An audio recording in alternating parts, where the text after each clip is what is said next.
Mas wong ayu tak jaluk ojo saleh katresnan pancene tresno kuwi akeh pacoba.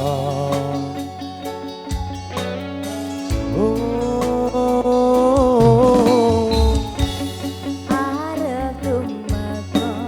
ngendi katresnan iki yen to aku sliramu rati akoni senadyan donya ra bisa nampa bakal tak jaga yen durung kapisah mrengkang kuwasa. Mas kowe sing tak sayang lalino aku Mas musti kaneng ati dongaku siji tresno iki abadi yo dewa-dewa ning asmara kuwatno ati kawula anggon kula lapo tresno tatan kendang sane coba tak rewangi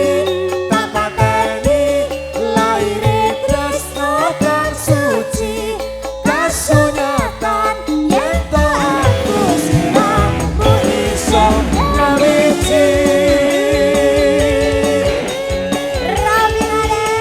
Novita Sari Indonesia. Terima kasih Mas Budi.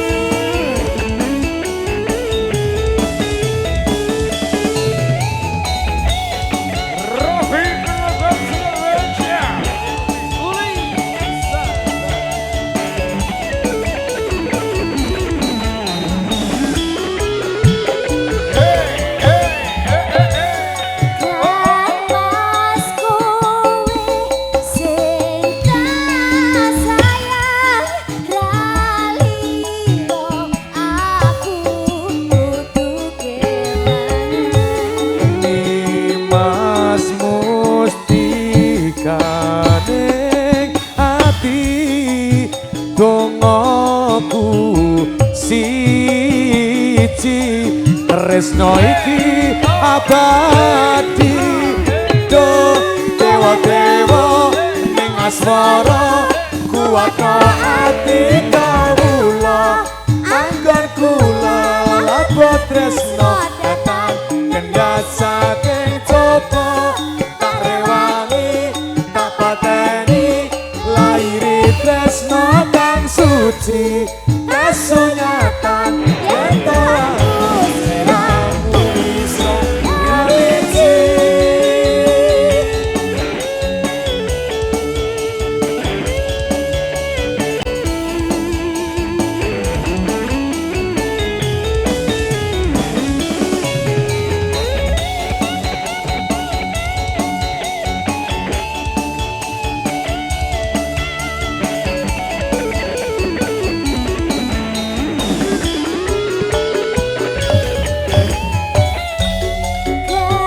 Mas kowe sing tak sayang ralino aku kudu kelangan Mas musti kaneng ati dongaku siji tresno iki abadi yo dewa-dewa ning asmara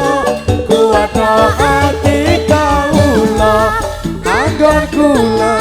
apa tresno datang kendhat saking coba tak rewangi tak pateni lairi tresno kang suci kasunyatan yen to aku sliramu isih do dewa-dewa ning asmara kuwatno ati kawula anggon anggonku lelaput tresno datang gendat saking coba tak rewani tak pateni lahire tresno kang suci